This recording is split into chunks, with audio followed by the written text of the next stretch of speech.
The intro was going to be me holding 2 daggers, and then it was going to Mr. Kitty holding 2 daggers, but he just would not cooperate, so I couldn't get the footage. So imagine that was the intro. Do you like animals? Do you like knives? What about animals with knives? Well, do I have the prestige class for you? Daggerspell Shaper from Complete Adventurer D&D. Son, go. Just like in the prior video, these tree huggers are a part of a dagger-loving cult, but they be shapeshifters. Arcane spellcaster and druids singing Kumbaya in the ancient forests, having a good old time.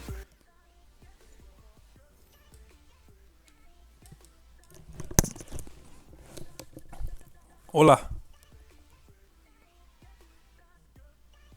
¿Qué pasó? Oh.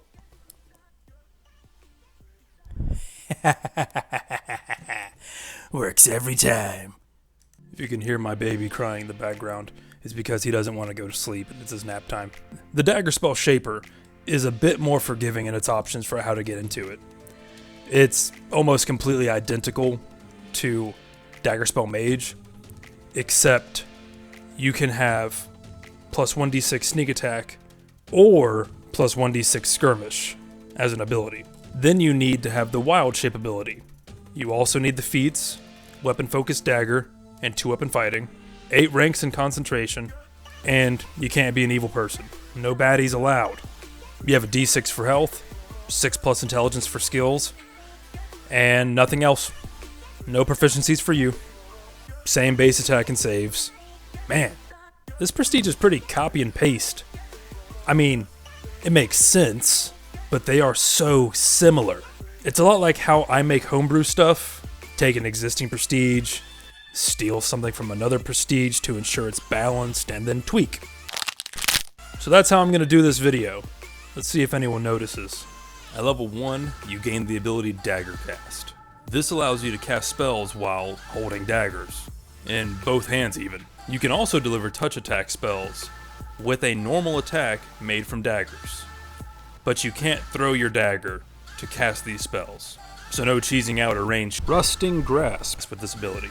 But you still provoke AOs, attacks of opportunity, when casting spells this way though. You also gain an extra daily use of Wild Shape at level 1. At level 2, you gain the ability Dagger Claws and Wild Shape Tiny. Wild Shape Tiny allows you to wild shape into tiny animals. The Druid ability in the Player's Handbook 1 on page 37 will explain more. Dagger Claws allows you to transfer your dagger enchantments to your fuzzy form. Each dagger applies to whichever natural attack the dagger was held in. So if you have a +2 shocking dagger in your right hand and you become a lion, your claw attacks count as magic for overcoming DR and has a +2 to hit and damage, and deals an extra +1d6 shocking damage. Keen enchantments only count towards slashing natural attacks. Same for Vorpal. No, these bonuses do not apply to bite attacks, only claws or slams. You could wild shape into a cat while holding 2 +1 Vorpal daggers. Roll that nat 20, kill the big bad evil peep as a f***ing cat. Make that DM rage quit. At level 3, 6, and 9, Dang, she fine! your sneak attack increases by +1d6. At level 4, you get Nothing. Good day. Oh, wait. No. You can wild shape into a large animal. At level 5, you gain another daily use of wild shape. Same for level 10. Fast wild shape is what comes your way at level 7. This allows you to wild shape as a movement action instead of a standard action. So you can go cat mode, then slap an opponent with those tiny Vorpal claws. At level 8, you get enhanced wild shape. This allows you to keep any bonuses to strength, dexterity, or constitution given by equipment. Wait. That's not already a thing? Okay. Druid said look up Polymorph. Polymorph spell tells me to look up Alter Self spell. Okay, you're either holding your equipment after you wild shape, or it merges into you and becomes useless. Got it. Well, I hope we all learned something today. Because I, ironically, hate reading. If you want your armor to give you bonuses too, get the wild enchantment. And finally, at level 10, we have Daggerspell Flurry. This ability allows you to quicken a spell while doing a full attack action. This doesn't affect the spell's level like a meta magic feat would. Sadly, you have to be holding and attacking with daggers to use this ability, so no Vorpal Cat attack. But you could go full monkey and choose to not have your daggers become claws with the Dagger Claw ability. You can use this ability a number of times per day equal to your dex mod. And that right there is the Daggerspell Shaper. Let's take a look at the one that I made. So her brother was Hairy Badger. This is Hyunny Badger. Woo! So, Hyunny is of course a satyr, just like her twin brother. Druid, Scout, Daggerspell Shaper. I went with Scout just because that's how you get the skirmish ability amongst base classes. I went with Scout just to mix it up, even though it's actually better to be a rogue going into this prestige class because then your sneak attack progresses, whilst with Scout, your skirmish doesn't progress. So the only way that she'll actually get that extra plus 1d6 skirmish damage is by moving at least 20 feet and yada yada, all that jazz. Compared to sneak attack, where all you have to do is just catch them flat-footed and all of that jazz. She has pretty good stats, pretty good saves, decent health, decent armor. Now, if you look at her weapons, she has Dose, plus 1 Vorpal Daggers, because she wild shapes into a cat. Yeah! I talked about it throughout the entire video, and I actually made it, because that is still the funniest thing that I could possibly see happening in a campaign. And I've seen a lot of stupid stuff happen in campaigns, but a cat with Vorpal claws, I don't know, I just think it's hilarious. And then a plus 2 Wild Wood chain shirt. Wild Wood is in the book Races of the Wild, and then Wild is the enchantment Wild, which allows you to retain your armor, all the bonuses and enchantment bonuses, whilst in wild shape. Skills, besides profession gambling, nothing special.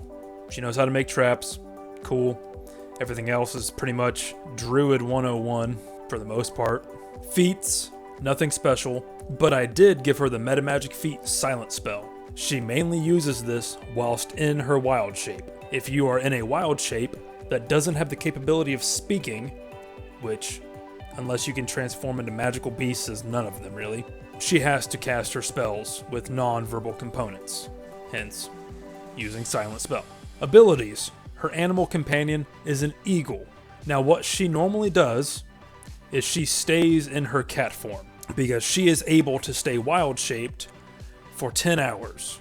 She will travel with her twin brother on his right shoulder, whilst her animal companion, the eagle, will be on his left shoulder. He just walks around with him, and everyone thinks that it's his animals. But in all reality, it's his twin sister. For her inventory, whenever she is in her satyr form, she has a Mask of Wisdom, plus 4, that is actually shaped like a laughing cat. Just a fun little aesthetic choice that I thought I'd make. And then she has a miniature chest of holding, so a bag of holding, on her hip, because I love changing bags of holding into other objects. I'm addicted to never having a regular bag of holding, but that's just me. For her spells, she has a lot of the regular spells from the Player's Handbook 1, but I gave her a couple spells from Complete Divine, Sandblast, and Murderous Mist. For her spells, nothing crazy, pretty much most of her spells are all silent, but at level 5, she will use Baleful Polymorph if someone is being rude or insulting the fact that she turns into a cat 99% of the time. She'll use Baleful Polymorph to turn them into a cat. Haha. Tables have turned. But that's Hyunny. Just a satyr that turns into a cat with Vorpal claws. Hyunny Badger is all yours. Have at it. Use her in one of your campaigns. I really hope you do, because in the future, I want to hear some stories about how one of your characters got deuced by a cat with vorpal claws. That would be hilarious. As always, comment, like, subscribe, ring the bell for notifications or whatever. Yeah, that sums it up.